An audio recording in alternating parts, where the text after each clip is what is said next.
grow.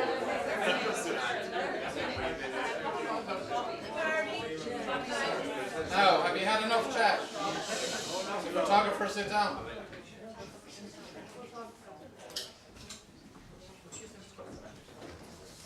So, just like to welcome you all here. For those of you who don't know, I think I know pretty much everyone here. My name is Martin Costello.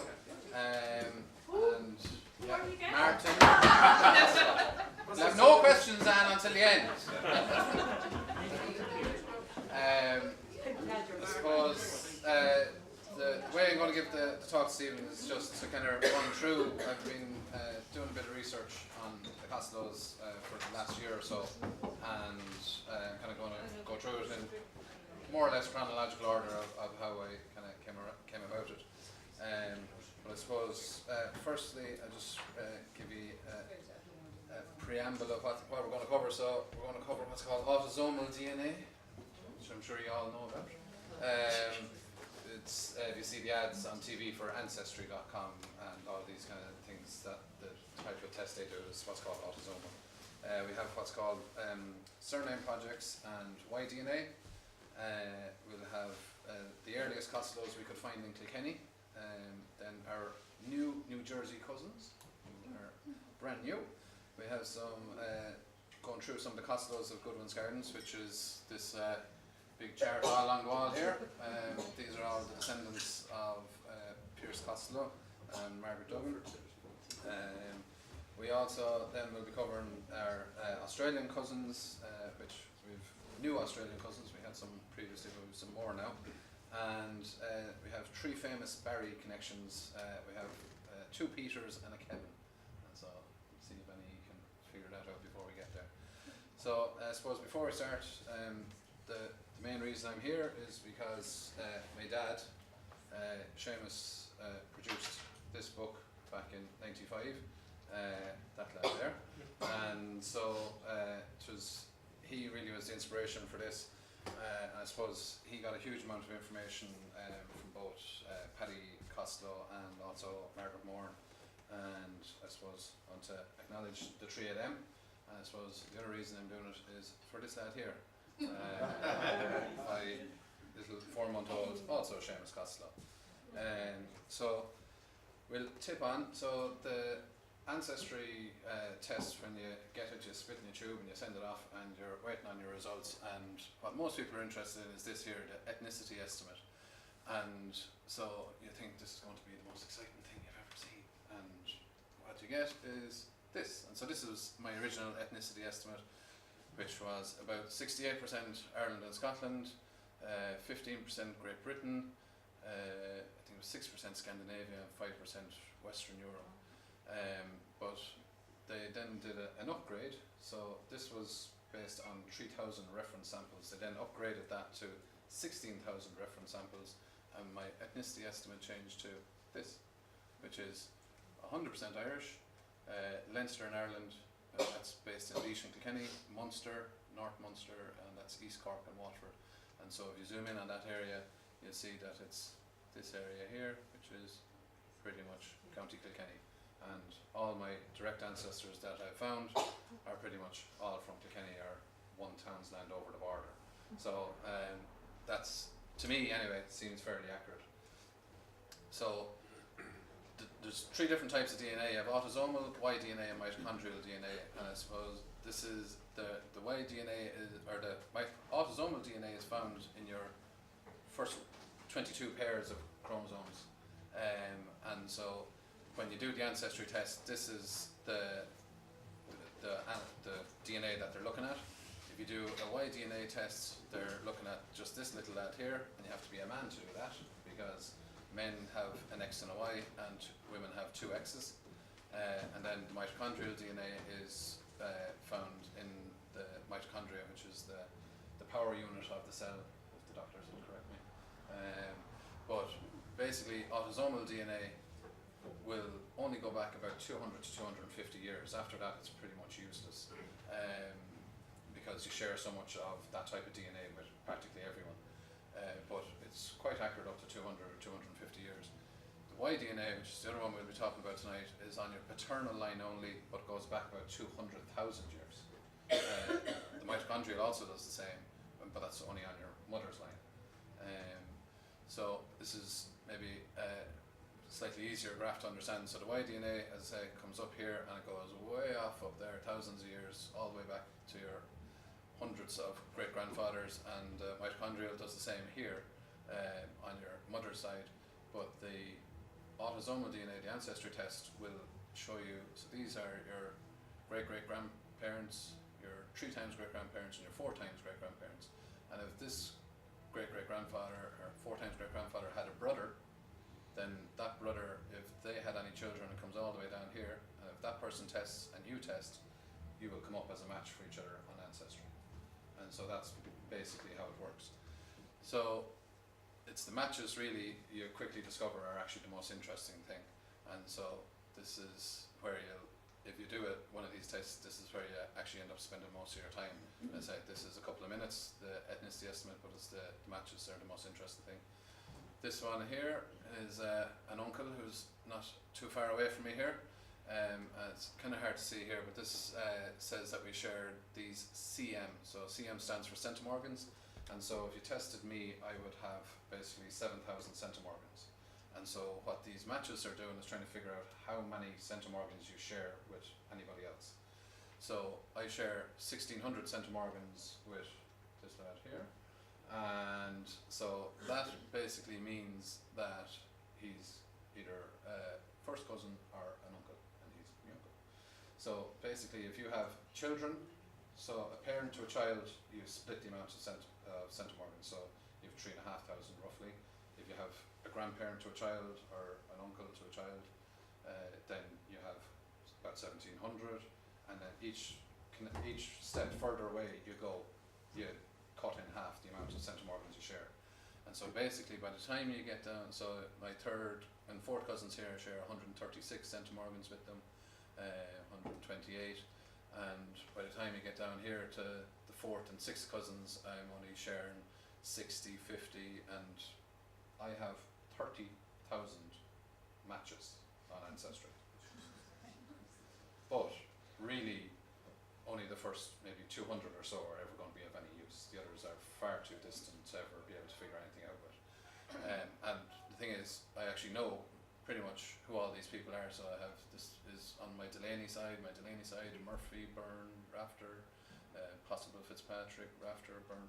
And so you can see, if I go into this person here, for instance, and I look at their connection to me, I can also see all the other people that we're both connected to. So you can start to quickly branch out and figure out where your connections are.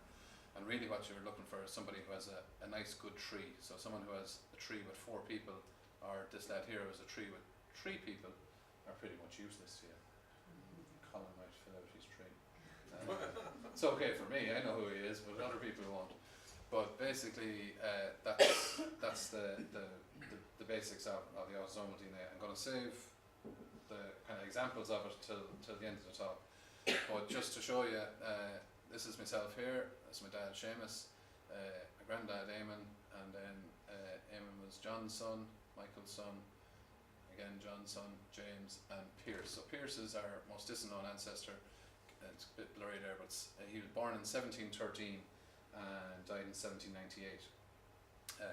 So he's really the one you just need to remember. He's over there on the wall just behind the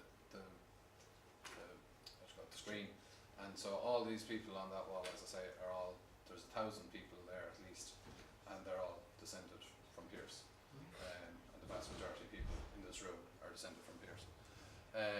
So what I'm going to talk about now is the surname project. So when I was doing the autosomal DNA, I was trying to figure it out. I was trying to understand what hopefully I've explained to you, but if I haven't, so I was watching a lot of YouTube videos and that, trying to figure out how it works and how to kind of make sense of it. And I started hearing people talk about these surname projects, and so they started talking about the Y-DNA. So the thing about Irish surnames is that Irish surnames go back pretty much 1,000 years, so they're some of the oldest surnames in the world. A lot of other countries would have surnames that are a lot kind of more recent. So if you had a Swedish surname, Swedish people used to, and I think it's Iceland they still do, it's what's called a patronymic system. So you have and so Colum's son would be Eamon Colum's son, and so Eamon has a son David, and so that David is David Eamon's son, and so the surname changes every generation. But in Ireland, our generation, so Costello or whatever the surname is, goes back pretty much 1,000 years in most cases. That's quite unusual in most of the world. But as a result, this Y-DNA, which also goes back thousands and thousands of years, means that you can hopefully meld the two of them together.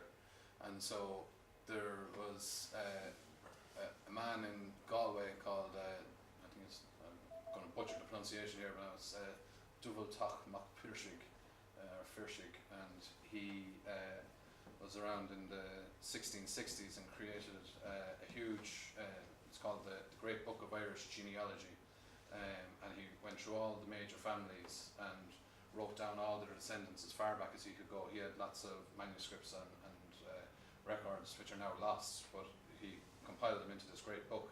And so a lot of the families that are trying to research their surname will go to Dubhaltach and see what can he tell them, where does it, where might their ancestors be. We can use the Y-DNA tree, so if you have lots of people who have tested, you can then connect them together, because you know where your connection is by doing the Y-DNA test. You can actually tell in terms of time how far it is you're separated. And so by using those together, you can try and see, can you connect it with the historical lineages, and see actually maybe is there somebody that has a direct lineage to, let's say, a Costello that's in that manuscript, and then you'd say, right, well, then we can go all the way back to the start of the Costello surname. So there is a couple of different things in terms of, so that's the nice, neat case scenario. So if it's all neat and easy, you'll get somebody who has that lineage, you go all the way back, and then you just figure out your different branches when people branched off that tree, and you'll be able to create this nice tree. But normally what you'll find is that at the 1,000 years ago, you'll find that people aren't related within that 1,000 years, they're related further back. And so if they're related further back, and they all have the same, so if you have lots of Costellos, and they've all done the test, and yet some of them are related within 1,000 years, but others are related before that, it means that their ancestor, somebody's ancestor wasn't a Costello, basically. Or else that they've got the surname, they've inherited the surname, or they've taken that surname for themselves. So you have what's called NPEs, which are non-paternal events, and so they by and large will determine whether you have a single ancestor that started the Costello surname, or you have multiple ancestors or multiple people kind of arriving and taking that surname on for themselves. NPEs are things like somebody comes along and we call him maybe the postman, gets in the way. And so you have maybe McCarthy blood instead of Costello blood, but you have the Costello name. Or you would have maybe you had a particularly prominent lord or warrior, and people thought he was a great lad and decided a lot of these warriors or people who lived on the land might say, well, he's a great lad to be associated with, we'll take his name. The other thing you also have is adoptions. So again, you have people who should have the Costello, they have the Costello name, but they don't have the Costello blood or the Costello genes. And so the whole point of the surname project is to try and figure out, do we have just one lineage, or have we lots of scattered lineages? If we have lots of scattered lineages, can we figure out which one matches with the historical records, if any of them do, if it's possible? And if not, then can we just start branching them out and figure out who's connected to who? So the supposed origins of the Costello name, there's two main theories. So there was, the first one is that there was a guy called Jocelyn de Angulo, and he had a son who they called Mac Costello, and this is a kind of an Irish derivation of Jocelyn. So Mac Costello became Mac Costello, and then that was translated into Mac Costello, and the Mac was dropped and ended up with Costello. The second theory then is that Gilbert, who was the son of Jocelyn, had a son called Costello, and his descendants were Mac Costello, the H was dropped, and then that in time became Costello. Personally, I think the first theory makes a lot more sense when you understand Irish. I think this is maybe something made up by an American or understand that this is the way it would have come into being, I think. So you have the Costellos of the west of Ireland, and so really what we're trying to figure out is, so the Costellos of the west of Ireland are supposedly the descendants of that original Jocelyn. So Jocelyn de Angulo came in 1171 with Hugh de Lacy and became the first Baron of Navan. He would have came from a place called Angle, so that's where de Angulo comes from, so he was from Angle. Angle is just, if you're ever on the ferry into Pembrokeshire, you pass a little castle on your way, and that's the castle of Angle. So Jocelyn came over, he had 3 sons with him, Gilbert, Philip and William. They also inherited lands in Meath, but then they were all bold boys. In 1195 they were outlawed for treason. In 1206 King John pardoned them, but before 1206 Gilbert said he was going to go west, and he fought with the King of Connaught, not with him, or not against him, he fought for him. And he actually built a castle for him in a place called Caelish, which is just outside Ballyshannon in Donegal. He built the castle in 1212, and then the O'Neills from the north came down and attacked the castle, burnt it, and killed him in the following year. So he obviously didn't do too good a job of the castle. The other son, Philip, in 1206 went back and inherited Jocelyn's lands in Navan, and he's supposedly the founder of the Nangle surname, and Nangle apparently has a derivation in Cork called Nagle. They're supposedly the same surname. So if we have this one singular Costello ancestor, we should also find that we're related to Nangles and Nagles in this Y-DNA. You then have this, the other son, William, he and his children settle in Meath, but then we have Miles Bregach Macushla, who ended up dying in 1259, but he was a grandson of William. He settled in a place called Castlemore in County Mayo, which is actually now in County Roscommon, just to be confusing, but it's just outside Ballahadreen. And so Castlemore became the seat of the Costellos for the next few hundred years. There was a few of, so there was a Jordan Macushla, and he was particularly prominent, so his children decided to call themselves Mac Jordan rather than Mac Costello. And the same with the Mac Philip and Waldron. So again, these are other people that, if we were the original Costellos that came over, we should be related to these Mac Jordans, Mac Phillips and Waldrons from Mayo. And so those are the kind of names we should be looking for in this Y-DNA test. There was a crowd called the Dillons who ended up taking over all the land of the Costellos in Mayo. They kind of did it in a bit of a sneaky way. They said, we'll look after that for you during the Reformation. We'll give it back to you when everything calms down. Everything calmed down. We'll have land to it now. So they lost a huge amount of their land. They had a big segment of East Mayo. It's actually still called the Barony of Costello. That was pretty much, so all the area around Knock and Ballyhaunis, all that, that was all originally Costello land. But there were still Costellos in Castlemore up to the 1860s. And they eventually sold up then. So if we can find some of the ancestors of the crowd who sold up and do a test on them, it's likely that they're some of these original Costellos. If all or any of this is true, this is the story that's most likely to be true. It's only a theory. It's taken from this double talk from Fiershig, who says that he was right either. So confusion. This is, so when you get your Y-DNA result, your Y-DNA result on its own is incredibly boring. It's just a series of numbers, and the numbers really mean nothing to you. So what you do is you join a project. So this is the Costello project, and so this here is me, Costello. This is my ancestor, Pierce Costello, born 1713, died 1798, and we have Kilkenny, County Kilkenny. And so this is my line of my DNA. So you say, well, what the hell is all this? So what all these numbers on the top are, these are pointers to a specific section of your Y-DNA.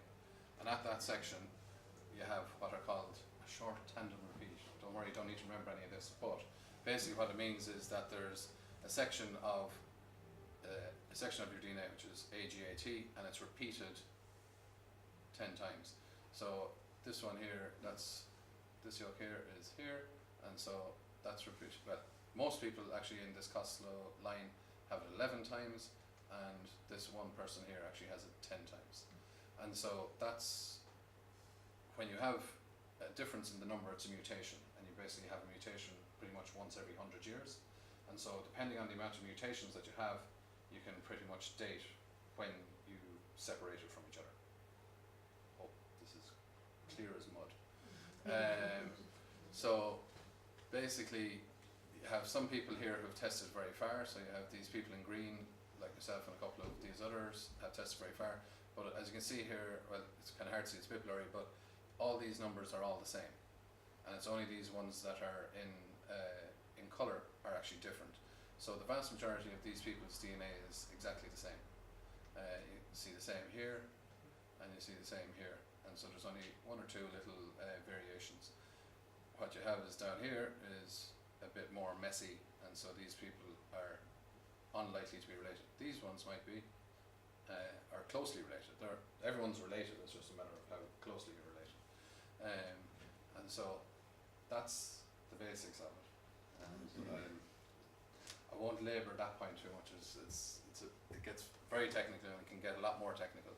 But this little figure here is what's called your haplogroup. And my haplogroup is a thing called RPH4705. You don't need to remember it, but that's what it is.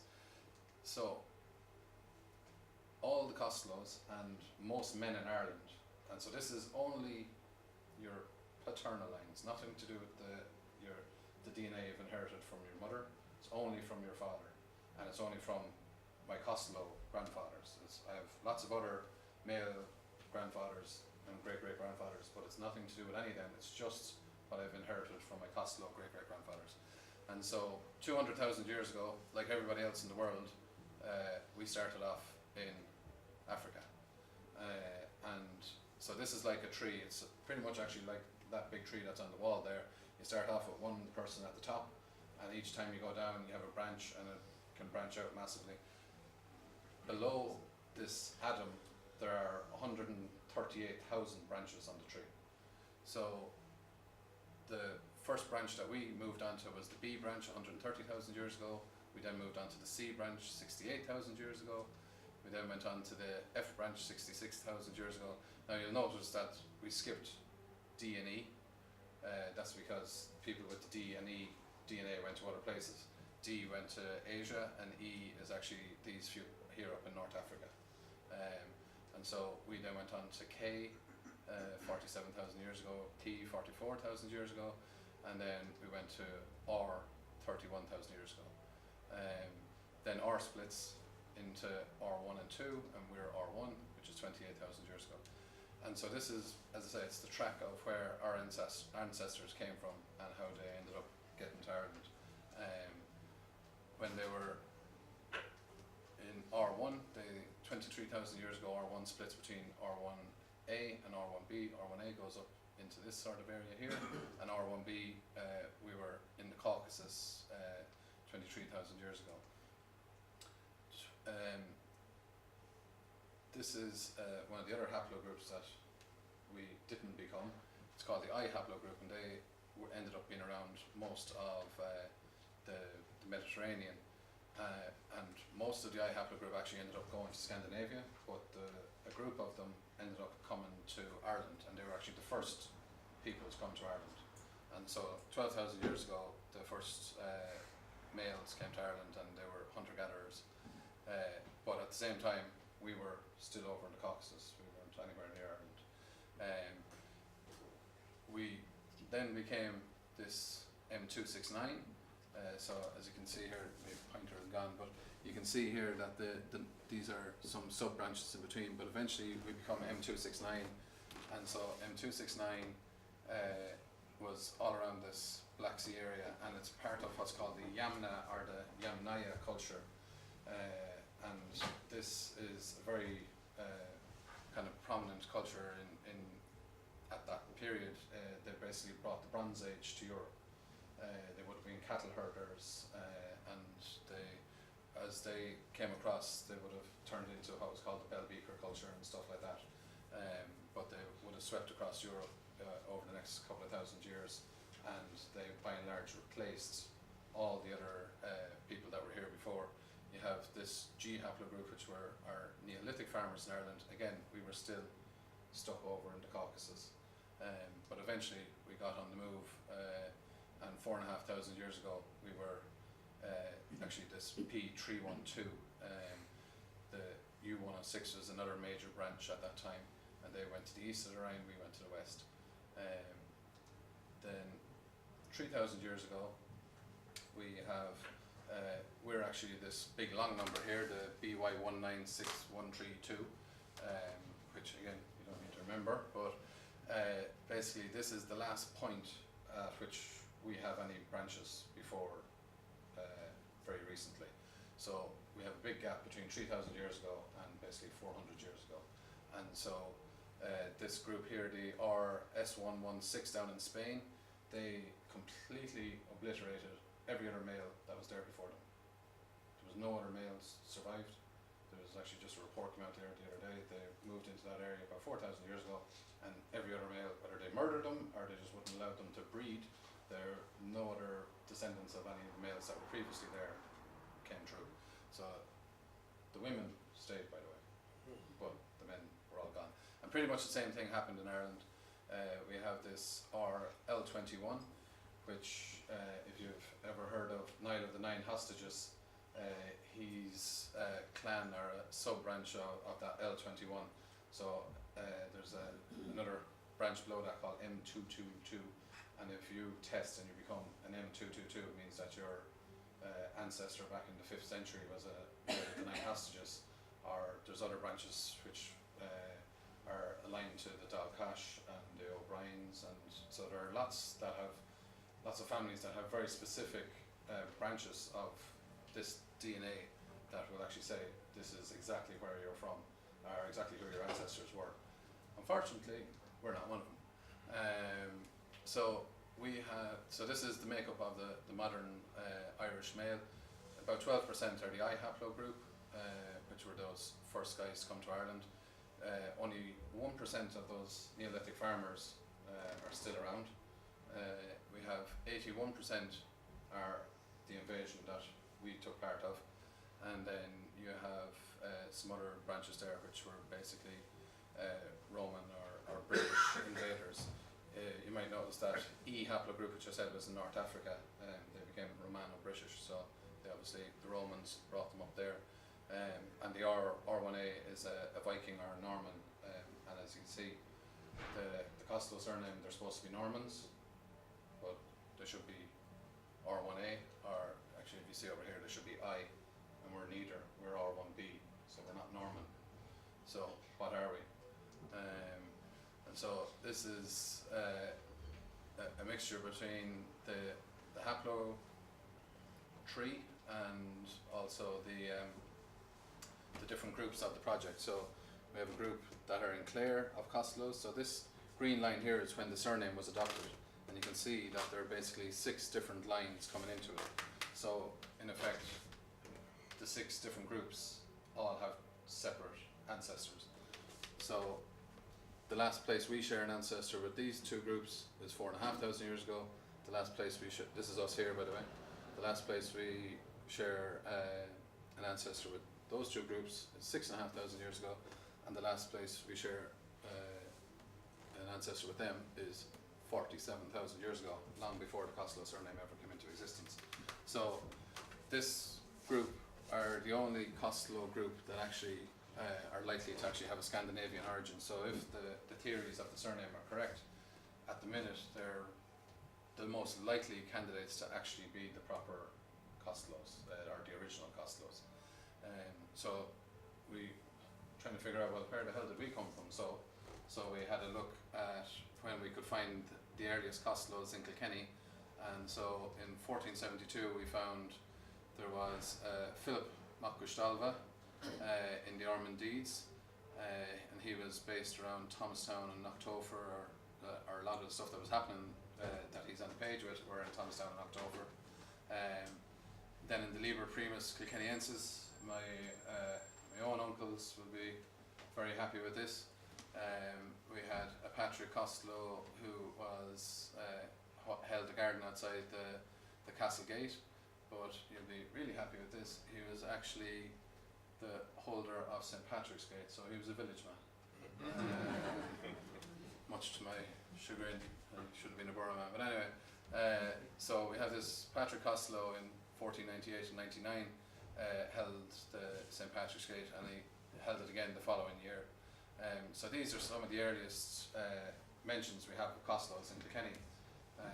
So we were trying to, there's also another one. We have John Costello, who was a tailor, who was given freedom to trade into town, and it says, without further molestation from said sovereign and community, and Finbar assures me that that molestation would have been quite physical, so he was going to stump up his 4 shillings to make sure he was a free man, or free to trade.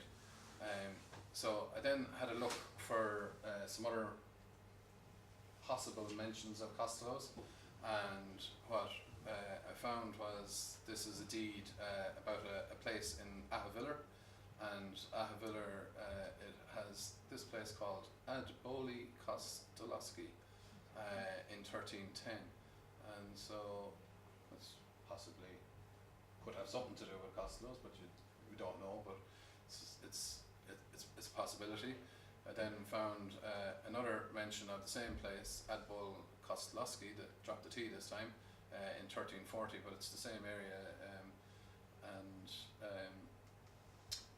we see that there's these families called Murdochs, Seychelles and the Baths, and one of the things I forgot to mention, but on our DNA, that last group that we have before our current group, which is 3,000 years ago, that's populated to a huge extent by Scots people. Now it doesn't mean that we were in Scotland, but if we were, Murdoch seems like a Scots name to me, and the question I would pose, and I have absolutely no proof of this, or it's only a wild theory, is were we possibly a descendant of a Murdoch, a Seychelles or a the Bath, and were living around Adbol Kostolowski and decided to take the Kostolowski name and become Costellos. It's probably complete brouhaha, but it's the only thing I've come up with so far. So again, what we have is we have a couple of different groups in this, and this top group here is actually if we could read it, it says the southeast of Ireland, and so there are a few different people there in that group. There's 7 of us in that group. Myself and my uncle Martin have tested, and we're both there. And then we have a few Costellis, Anetum, and Castos. And so this is again. So when I actually did the Y-DNA test, I went from having 30,000 matches on the ancestry test to 11 matches on a Y-DNA test. So on my father's line, there's only these people are related to us. And so as I said, there's Costellis and Castos, and I'll just point out one number here. Myself and these guys have tested very far.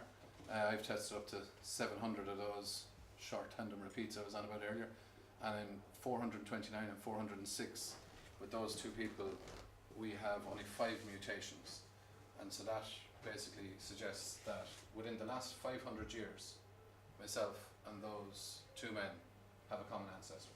And it's not that the common ancestor was 500 years ago, it's in the last 500 years, so it's any time in the last 500 years. And I'll go through some of the history now as to we have an idea of exactly, or not exactly, but more or less when that separation occurred. So as I say, we have 1 Costello, 5 Castos, a Costelli. This Needham is actually a Costelli. They were actually adopted, and so they're actually a Costelli. We have a Hillman and a McDaniels. That McDaniels might actually be a case of an NPE, because an area in East Tipperary was where a lot of the McDaniels were, and there was also a lot of Costellos nearby. He has Costello DNA, but he has the wrong surname. I'm not saying anything. It's possible. So the Castos are from this area in New Jersey State. It was actually originally called West Jersey, and so it's around the areas of Cumberland and Salem counties. It's nothing to do with the Salem up in Massachusetts. But the Castos, they have records of them being there in the 1712 and 1721. So they were there quite early. But they were neighbours with a group called the Shepherds. And the Shepherds can trace their ancestry back very well to Ireland. And so they traced their ancestry back to a man called Thomas Shepherd, who fought for Cromwell. He was a Baptist, and in the 1640s he fought for Cromwell. In 1649 he came to Ireland. And so when he came to Ireland, he was garrisoned in a place called Castle John. And so this blue area here is the townland of Castle John in Tipperary. And so he was garrisoned there in 1659. He was eventually given it in 1666 and 1,400 acres to go with it. And so that's all well and good, and essentially what difference does that make? But this area here in red, about 100 odd years later, was absolutely full of Costellos. So I would assume 100 years before that, there was probably a fair few Costellos there as well. The Shepherds were, as I said, were Baptists, and they were persecuted just like the Catholics, but the thing was they had a bit of money, so they could get out of Dodge when they had enough of it. So they decided to up sticks, and at the time when they left, any of the Irish Baptists left and went to America, they actually brought the whole village, not the physical village, but they brought everybody in the village and went. And so the chances are is that a Costello was with them, had converted, or was just a good friend or whatever, and they all left in 1683 and ended up going and settling in that area there in New Jersey. And the Castos, who were the families thereafter, they settled in the same area. There's a man who's wrote a very big book on the Castos. It's called The Casto Family: An American Journey by Roy Casto. Myself and Roy have been in cahoots for the last while trying to figure out the connections, and so, as I say, within the last 500 years we should have an ancestor. We reckon that since 1600 that we would have had a shared ancestor with these Castos in America, and that one of the sons or grandsons joined the Shepherds and went west, and one of the other sons or grandsons stayed and became Pierce Costello in Kilkenny. And so we have a close enough connection. As you can see, Windgap is here, Kilkenny is here, and Goodwinsgarden is there. So Pierce was living in Goodwinsgarden but was buried in Kilkenny, so why was he buried there? And at the time, the tradition at the time would be that he would be buried where he were from, and so one would assume that he's from this area. This little area here is called Catstown, and Catstown was also full of Costellos. And if you remember back to the Adbol Kostlowski, that would be about here. So we kind of get a picture of Costellos in this area from possibly back to 1300, but definitely since the 1600s. And so that's kind of where I reckon we've come from, and until more people test, we can't fill in the gap. So this is about 4,500 or 4,000 years ago. This is 400 years ago when the Castos and ourselves split off. There's nobody has tested in here, so until more people test and we can create more branches, we won't be able to figure out exactly where we were in the intervening 2,500 years, which is nothing. So I'm going to move on now to the actual family. So we have Pierce Costello himself with, I'll go back there. Does anyone have any questions? Because it's very confusing the first time you hear it or see it, and I'm sure I've confused the hell out of all of you, but any of you have any questions. There's no stupid questions when it comes to DNA. How do the people that you're missing in that section there, how do you get there? You say they haven't done DNA testing. Yeah. How would that happen? At the Just minute, more people in the world test. yeah, more people in the world just have to test. The vast majority of people who have tested are actually in this R haplogroup, because the R haplogroup is pretty much all of Western Europe, all the males in Western Europe. So all the men who would have, huge amount of men who would have went to America and Australia, and so the Western countries where people are likely to have the money to do these tests. So there's a disproportionate amount of people that have actually tested are actually in this R haplogroup. At this point here, there's about 5,000 branches below this point here. From that point there down, there's only 5 branches. So there's only 100 people have tested from there down. So there's actually, then there's about, I think, 7,500 at this point. This is the next branch of it. So we go from being on the major branch of the R haplogroup to a very, very minor branch. And so it won't actually be probably people with the Costello surname that will help us fill in the gaps. It'll be people with God knows what surname, but we won't know until they test. Yeah? Does it make any difference whether it's men or women who test? Only men can do a Y DNA test. You don't have a Y chromosome. I'm sorry, I was... Yeah, get me on print. Only men, as I have Y chromosome, so they can't test, or women can't test for that. The DNA on a certain website, like on a certain, to be on the line to get onto this. Yeah, so for the Y DNA, we use a website called Family Tree DNA, and in fact, if I haven't bored you all to tears, if anyone actually does want to do a Y DNA test, they actually have a sale on for the next 2 days. I have codes if anyone wants one. You get a code. No, in fact, most CV would actually be pretty much useless. I got a message about that. Yeah. They're messaging everywhere. But it would actually be useless for most CV to actually test, because I've tested far enough. It really would be for somebody that's probably, say the Costellos of Wallslock, or the Costellos of, if there's any of the Costellos from Catstown or places like that. If they tested, then we could actually figure out when we separated from them, because it's most likely that we are related to them. But until some of those tests, then you won't actually be able to figure out when you're connected to them. Any other questions, or are we rolling on? Hopefully this is the more interesting bit. We might wake up.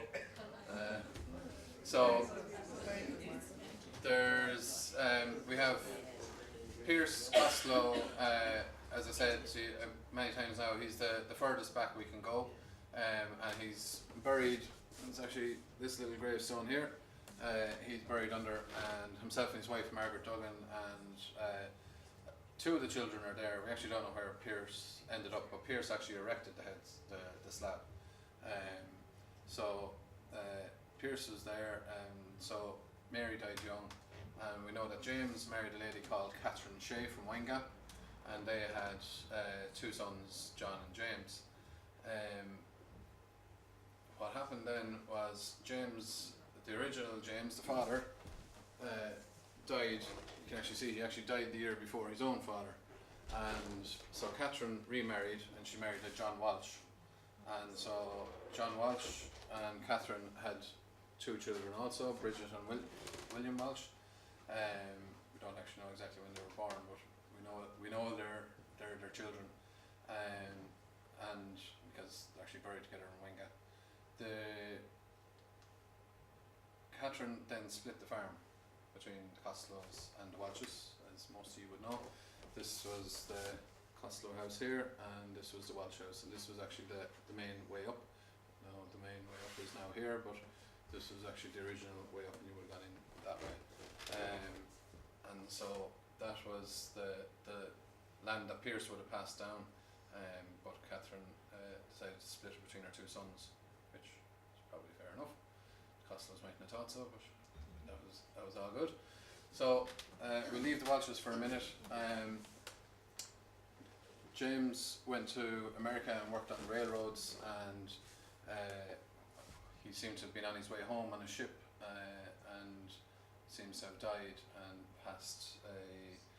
sent his chest home, and there was a little book in the chest that had all the writings of where he went to and where he was, and so he seems to be maybe a foreman on railway lines in America. The brother John stayed in Kilkenny and stayed in Goodwinsgarden, and he married a lady called Ellen Kearns, and we'll come back to her as well in a little while. But Ellen and John had 5 children, and these are going to be the main children we talk about. In fact, if you look at the big chart on the wall here, while they're all descendants of Pierce, it's actually the vast majority of the people on that chart are actually descendants of John and Ellen. That blue line, the second line from the top there, is actually the line for John and Ellen's children. So, as I say, it covers pretty much the whole chart. So everybody, all the Costellos are really descended from them, because we don't know anything about the Pierce or James having any children. So this was Michael, so I'm just going to go through my direct line first. So we have Michael was inherited the farm. He inherited the farm because Patrick would have originally got it from John when John died, but Patrick, apparently, as the story goes, came home, was on his way home one evening and called into a neighbour and was thrown up a feed and apparently choked on a hunk of meat. So Patrick didn't last too long.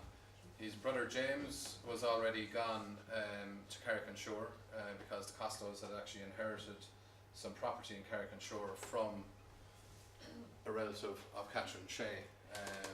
And Catherine we knew nothing about until very recently, and I'll come back to her. Michael apparently was a floor walker in Duggan's, Mary Cushion assures me, or in the Monster House, it wasn't Duggan's at the time. And so when his brother Patrick died, he was the closest one around, and so he inherited the farm and went home. And this is a picture of Michael. And so Michael married Anne Walsh from Roscotra, and one of our connections on our Walsh line is here. Angela Moylan is here. And so if we went back up that and came all the way back down, we'd have Angela. But Michael and Anne had 4 children. They had John, Ellen, Patrick and James. Ellen became a nun. She was a poor Clare in Carlow, as far as I remember. And Patrick, I suppose I should start at the start. John is he's my great grandfather anyway, and there's Patrick. When Patrick married very late in life, he was 64 when he decided to bite the bullet, and he married Nora Hall, and Nora and Patrick lived out in what's now known as Camp Hill, out in Ballytobin, and James went to America, and I found a nice little tidbit about James recently in one of the American census. He actually put down that he was a native Irish speaker, and that so were his parents, Michael and Anne, which was a bit unusual, but especially on an American census. He said that he could speak English, but that he was actually a native Irish speaker, and actually in his obituary it says that he was actually a prominent man for the Irish cause. So he was maybe a bit of a Republican. He would have originally gone to America and lived with his uncle, a brother of Anne Walsh, who was a priest out in America, and he eventually married this lady here called Libby Potts.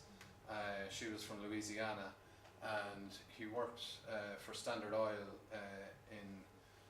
as what's called a tar stillman, which I'm not 100% sure what a tar stillman is, but it was on the oil rigs anyway, or oil processing. And he, as you can see, he died in 1921. He was quite young when he died. He had only a couple of months before applied for his passport, and on his passport he said that he was coming home to visit family in Ireland. He got a 2-year passport, coming home to visit family in Ireland. I think it was about the middle of May, and he died on a railway track. He got smashed by a train going to work. 3 weeks after he was supposed to have left for Ireland. So for some reason he stayed, and it was the death of him. But James and Libby had no children. So we go back to John. So John married Mary Grant, again from Roscoultra. So that's two Costello boys with 2 women from Roscoultra, something about that place. So they had Annie, Ellen, Nora, Michael, Eamon and Patrick. So Annie, as you can see, died quite young. She had apparently acute rheumatic fever causing endocarditis, which I'm sure the doctors can tell us, but I think it's a bacterial infection that gives you heart failure, is it? Yeah. And so Ellen is the mother of a few people here. She married Paddy Moran. Nora never married. She spent a lot of time out in Kenya, as she would pronounce it, and a lot of Africa. She was a chemist. Michael stayed on the farm and again is the father of many people here, and he married Nellie O'Keefe, and they had all those people underneath that red line there. And Eamon is my grandfather, and he had all the people underneath the brown line there as well. So they have, between the 2 of them, they had plenty of offspring. And Patrick married an American lady called Octavia Bell, or Tavi as she was known, and he actually married her in Damascus. Paddy had travelled all over the world. If any want after this, I have access to my actual tree. This is just for demonstration purposes, but in the actual tree, if you click on any of these people, if I have more information, Paddy went to a litany of countries. He was in Papua New Guinea, he was in Sri Lanka, he was all over the world basically. And but himself and Tavi eventually married in Damascus, where Tavi left, and I think she came back to Ireland, and he was out there working, so he stayed a little while longer, and then he got the bejesus knocked out of him. Got an awful beating, and they robbed his passport and all sorts of stuff. But he came back to Ireland for a few weeks, and then eventually he hopped over to America and ended up living in America for the rest of his days. But he would have been a frequent visitor home, that most of you here would know Paddy, obviously. I'm now going to, this is the house in Goodwinsgarden, which John would have built about 1914. And this is just a few pictures of the family. So I have John and Mary. I've been told this is Annie. Mary Cushion tells me otherwise. But again, we have John and Mary, and I'm assuming this is Michael and Eamon and Paddy, Nellie and Nora, and a few more pictures of them there. So they were a fine looking bunch, and this is them a little older. And so on the far left we have the wedding picture of, there was a double wedding between Ellen and Paddy Moran. So this is Ellen, Paddy Moran, and we have Auntie Nora, and we have Michael and Nellie O'Keefe. So they had a double wedding, and we have Paddy here as well, was at the wedding. So that's Paddy, or that's Nora, and that's my granddad, Eamon. I'm not going to go down any further lines if you don't know who you are. I'm afraid I can't help you. But if you don't know who you are, there's a big wall card there that might help you. So I'm going to go back here again. So as I said, we didn't know what happened to Catherine, and we still aren't sure what happened to John. I have a feeling I know what happened to him. I think he might have gone to England, but I'm trying to find people who will do a test for me to confirm it with a bit of DNA. There's a few people there who think they're ancestors, that he's their ancestor. I'm not 100% sure on their paperwork. I think a bit of DNA testing would help us prove it fairly accurately. But we found out that Catherine went to Australia, and she ended up marrying an Englishman called Edwin Scrass. He was from Kent, and they had the 7 children, most of whom died young or died without children. But 2 of the girls survived and got married. So Blanche, who's the eldest, and the second eldest, who was Florence. And so Blanche married a man called Arthur Whitten, and Florence married a man called Edward Clemson. Now they lived in Melbourne by the time these two ladies were getting married, but when Catherine went out first, and when she was married to Edwin, and so where a lot of their children were born was a place called Ballarat, and there was a huge gold rush in Ballarat in the 1850s and 1860s. So it's possible that they were out there to take advantage of that. No proof, but they were. Why would you be born in Ballarat? Ballarat is, I think it's about 50 miles north of Melbourne, and so Blanche had these kids, and there are more branches below that. They're over on the tree over there. I'm not going to go through it all. I will show you one thing. So it's one of Florence's kids. So Florence had three girls: Ethel, Bertha, Edward, and Florence. They don't seem to be particularly Irish names, but anyway. Ethel went on and married a Tasmanian man called John Horn, and John Horn fought in World War I. So their son Leslie John Horn went and fought in the Second World War, and so he was a pilot, or he wasn't a pilot, sorry, he was in the Australian RAF. He was actually a ground crew, and so the Australian RAF in World War II were mainly in North Africa, and so as they were pushing Rommel back across the desert, they came across Benghazi, and they took over an airfield there, and they rolled into the airfield, and one of the other guys hopped off the back of the truck, landed on a massive landmine, and blew them all to smithereens. There was 5 of them killed, including Leslie John Horn, who would be third cousin of my uncles and the elder members of the Costello family. Let's say that. But he would have been your third cousin. He was killed in 1942. And so he's not that far removed. We'll then move on to James Costello. James Costello is the guy I said inherited the property in Carrick-on-Shore. So he married a lady from Carrick-on-Shore called Margaret Fleming, and they had 5 children. So their eldest was John, this is him here. He was a doctor, and he married a lady from Waterford, from Cheek Point in Waterford, called Frances Coffey. They then had 2 children. They had Irina, she was actually Mary Irina, but she went by Irina. For a while she went by Irina. And then they had little boy John. He died at 7 weeks old. And after the little boy died, John seems to have gone off the rails a bit, and left Ireland, went to Liverpool and took up as a ship surgeon, and actually took up on a ship that had to be renamed. It was so infamous. It was going up and down the west coast of Africa, and the vast majority of people who sailed on it got malaria and died, so they had to rename it the SS Cabinda.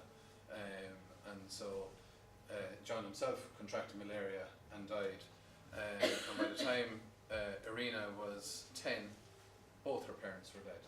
And so Irina was an orphan at 10. Her Coffey, her sister, or mother's sister, took care of her in Cheek Point, and eventually she married a man from Carrick-on-Shore called Ned Fox, and he brought her out to Australia, and leads to a very sad story which I won't go into now, but in effect Irina had a couple of children and abandoned them at the age of 4. No, Ned Fox had a fair bit to do with it. He was fond of a tipple himself, but the daughter, Irina's daughter, spent until 2002 looking for her mother, and she found her mother's grave only a couple of months before she died herself. And so, but the daughter Angela had her own family, and we're still in contact with some of them. Ellen is the other daughter. She actually died at the age of 23. Ellen had apparently an abscess on her ear for 3 weeks, and then died of meningitis after 2 days. So not a nice end. She worked in the grocer's shop, where James and Margaret, her parents, were grocers in Carrick-on-Shore, and so she was working in the shop at the time. We then move on to James, and this is James Costello. So James moved to Cashel, and he married a lady called Ellen D. James was actually a jeweller in Cashel, and they were obviously fairly well to do because his two children were actually both born in Dublin, whereas most people at the time wouldn't. You might have been lucky to be born in the kitchen, let alone born in Dublin. So they obviously had a few quid to spend, and so they had two children. They had Rita and they had James, and so James married a lady called Mona Scully, who was sister of a very famous Irish singer called Maura Scully, west of Ireland. Well, they're actually from Dublin, but she spent an awful lot of time in the west of Ireland. But Rita is this lady here. This was her when she was younger and when she was a little older. And so Rita married a man called Anthony Barry, who was a TD, Mayor of Cork. And they went on and they had 6 children. And we have one of Rita's grandchildren here with us tonight, Orla. So Orla's mother is Terry here. So a few of you might recognise this man here, the first of our famous Barry connections. This is Peter Barry, the minister and TD, and he was also Mayor of Cork as well. I believe your mother was Mayor of Limerick. She was, yeah. Yeah, there you go. And you're running for office yourself soon. I'm just going to go straight for the mayoralty. I think this is Tony, yeah? Yeah. Yeah, Tony was CRH, Chairman of CRH. Yeah. And James was an architect. Yeah. And he married and had a couple of kids. Joss, yeah. They Yeah. have 4 kids. Just 4 4. kids. Yeah. And Paddy. She was manageress of Dromulland Castle and the Shannon, and then when she finished with them, she opened a murder bookshop in Cork because that's her passion, mainly murder. She never married actually. She never married. There we go. So that's the Barrys, and Orla has a bit of homework to do because my Barry tree is fairly scarce down the lower branches. So, but that's our Barry connection. Edmund, we skipped over here. Edmund actually qualified as chemist, and subsequently the rumour was he went to Australia, and that kind of maybe sounded a bit random, but now we know that his aunt was actually in Australia. Perhaps he went out to his aunt. So I've yet to find a bit more information on Edmund, but he apparently came home after the end of World War I and had made a visit to Ireland before going back to Australia.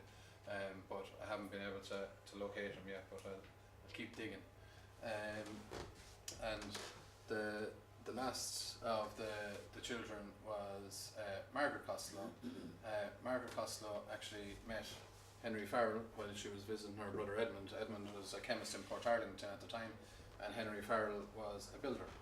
And they had 5 children, and this is a picture of them. So on the far left is Carmel, standing beside her is her brother Joe, seated in the middle are Henry and Margaret, and then there's the kids in the front. The 2 old people in the back are actually Henry's brother and sister. So this is Margaret herself, and this is Carmel. Carmel married a man called Vincent McMullen from Donegal, and they lived around Ballybuffet. They had, I think, 5 or 6 kids. Sorry, my notes aren't working. But Vincent would have been.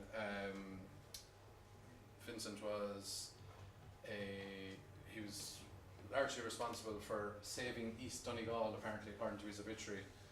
So during the particularly pertinent at the minute, the Boundary Commission.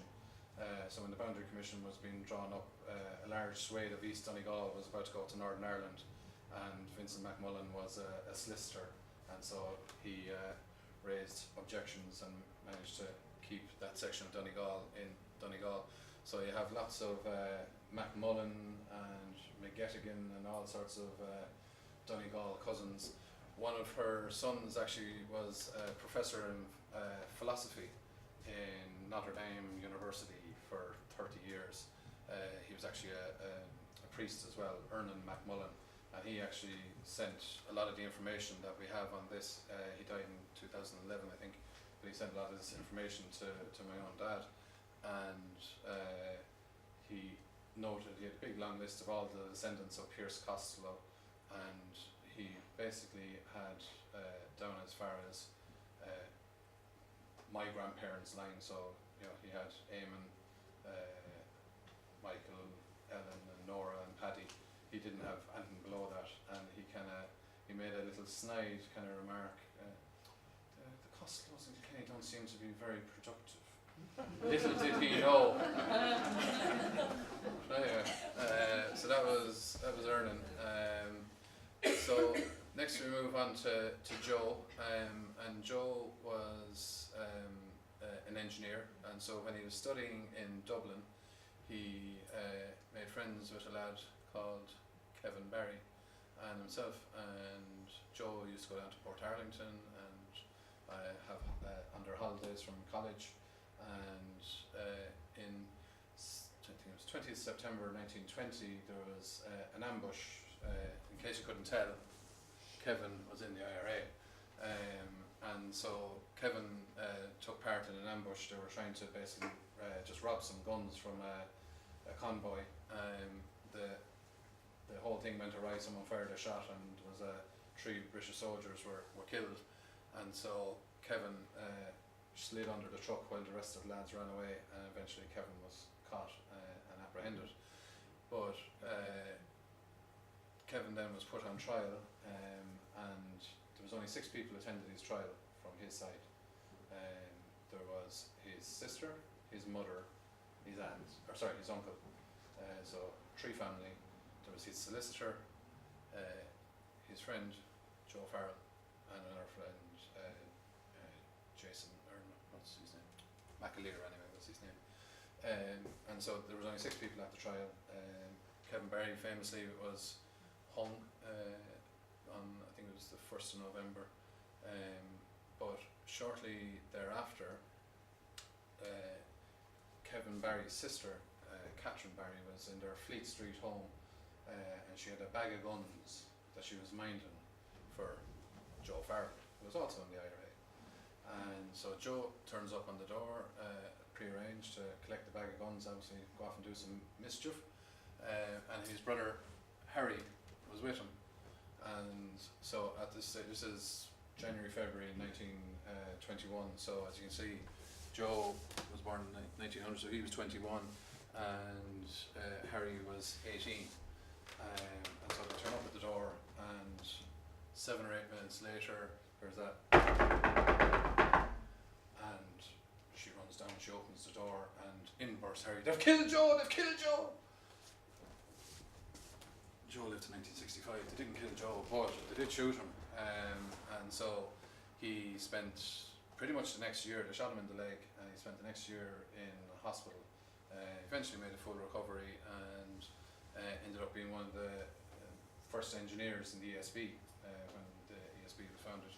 He married a lady from Waterford called Shanahan. Hopefully no connection to them Horner lads. And I think they have 4 children. They lived in Dublin.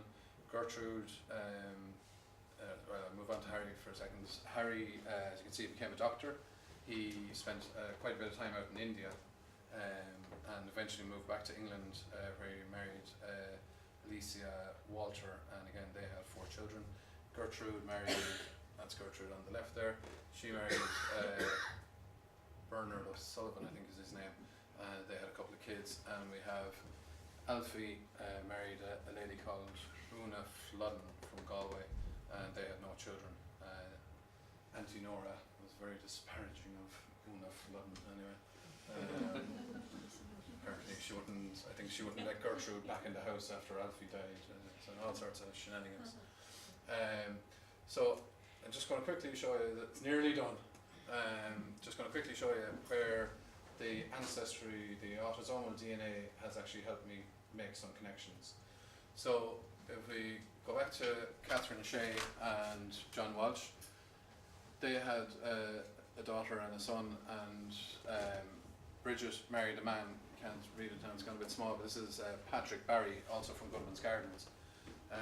Patrick Barry and Bridget had 2 sons, Michael and Patrick. Michael married Elizabeth and they had a son, Joe, and then Joe and Mary Ellen Hickey had 5 children. There was Piercy, Michael, Margaret, Elizabeth and Mary Ellen. Michael had a son, Joe, and Joe had a lot of kids, but one of his kids is Joy, and Joy lives in England, and Joy did a DNA test, and I did a DNA test, and we showed up as matches, and I was like, how am I related to a Barry? And I thought maybe she was a descendant of one of the Cork Barrys. No, there's no connection there. And so she did a little bit more digging. She didn't know a huge amount about her family, and she came up with Kilmagany, that some of her family were from Kilmagany. I did a bit more rooting and we created this tree. So Piercy Barry also had a grandson, another Peter Barry, and so Peter would be 5th cousin of myself and Victor and any of the other of our generation. And there's just one last one. As I said, I was coming back to Ellen Kearns. And so Ellen Kearns had, there was always a John Kearns that was in Goodwinsgarden at the same time. And we were never sure, are we related to those Kearns or not? You know, we'd no other brothers or sister for Ellen. And so it was always assumed that possibly we were related to him, but you couldn't prove it. So John married Catherine. Catherine and John had 4 children. Mary went to America and married a man called John McCrory. They had a Thomas McCrory, who had an Owen McCrory, who had a lady, don't know what her name is, McCrory, and then she married a Goebel and had another daughter, Mrs. Goebel, and then we have Rick Miritz, not Goebels, just Goebel. And so we have Rick Miritz, who would be a man about my age, and he's the 5th cousin of my young lad, Seamus.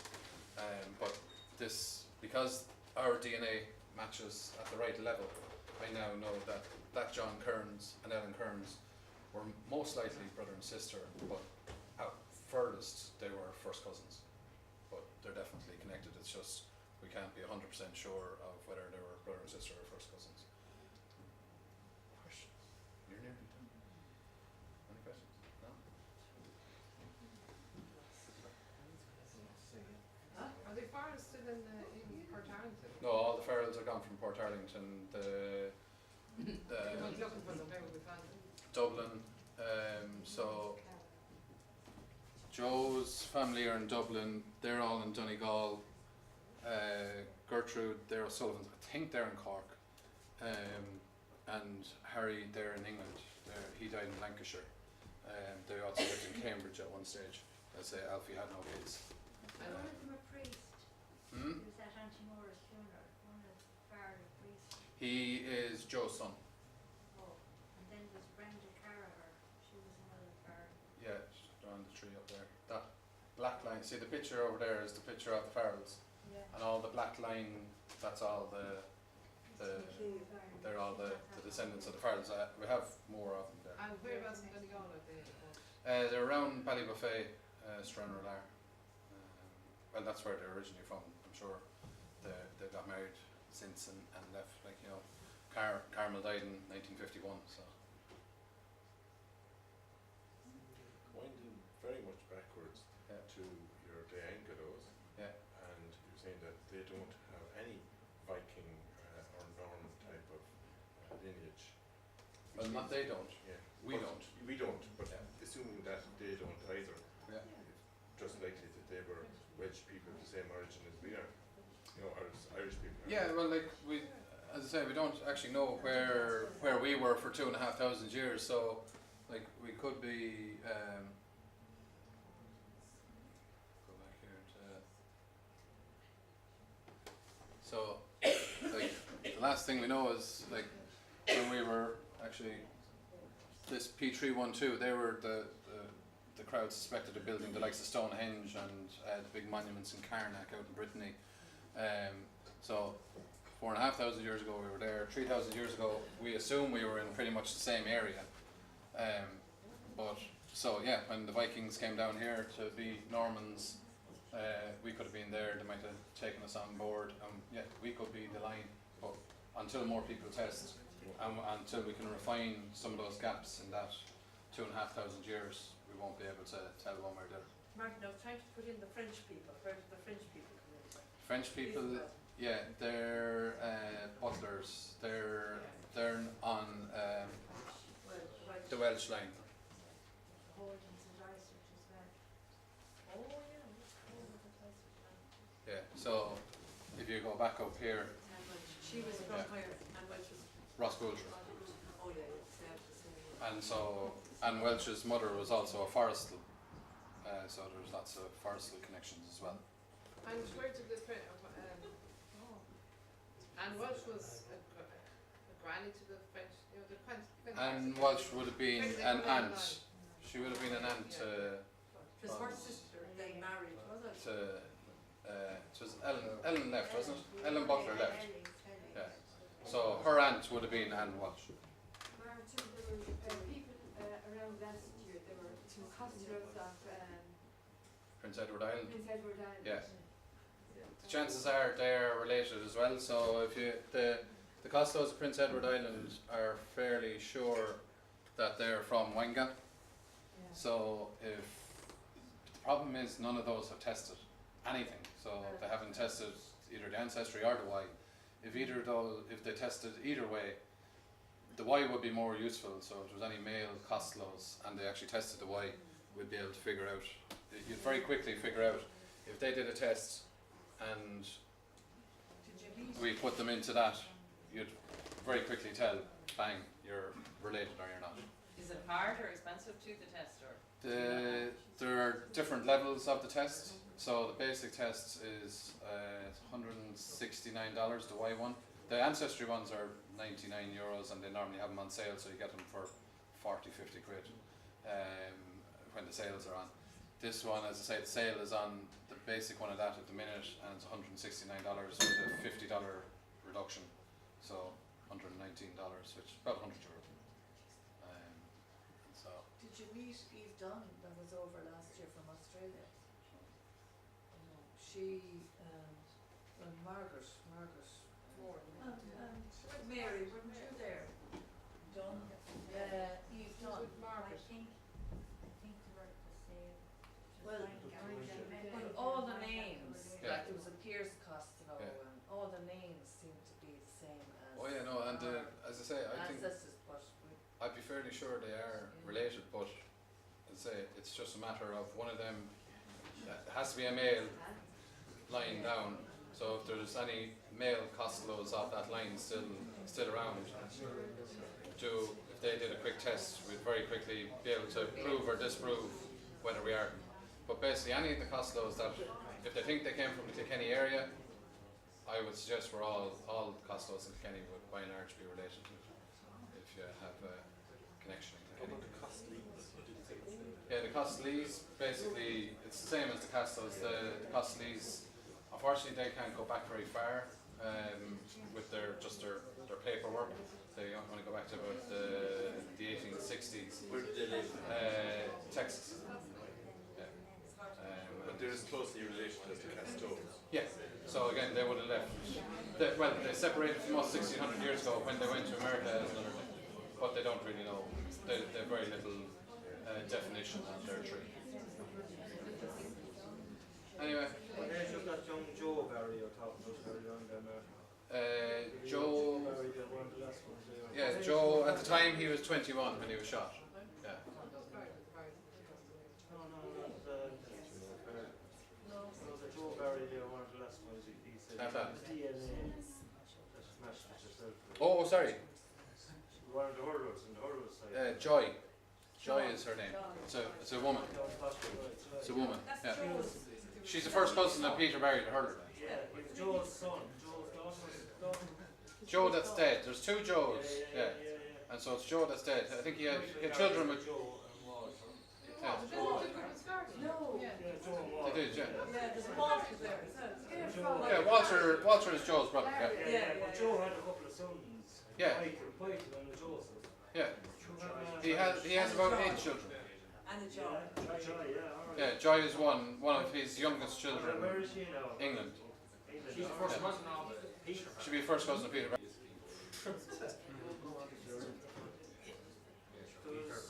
So Barry's father and that Joe. So there's 2 Joes. So there will be another Joe here. That's Peter Barry's father. So those 2 Joes are first cousins. Here's the Joe Barry's father. Yeah. yeah.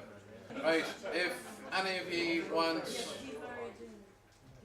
want access to the family tree, I'm more than happy to share it with you. There's hundreds and thousands, actually. There's 3,500 people in it now. They're not all related to you yet. There's a lot of them on my mother's side. But if any you want access to it, send me an email and I will send you an invite to it, and you can go in and peruse it at your own leisure. Alright?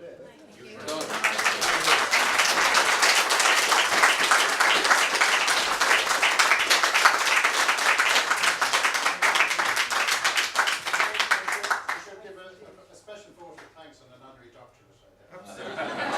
Tour de force, man. Thank you. Tour de force. I'm glad most of you are still awake. Great to so long. We'll be able to see it again. Yeah, put it, if you really want to.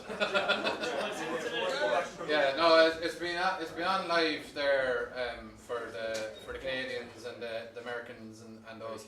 But I've also recorded it there, and what I'll do is I'll actually put the slides up with the audio, so it'll actually be it's probably been very hard to watch it.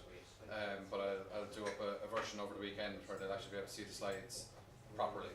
A good idea. Everybody in the room here should stand somewhere so we can take 1 or maybe 2 photographs of everybody who's been here for the next generation or 2 or 3 down the road.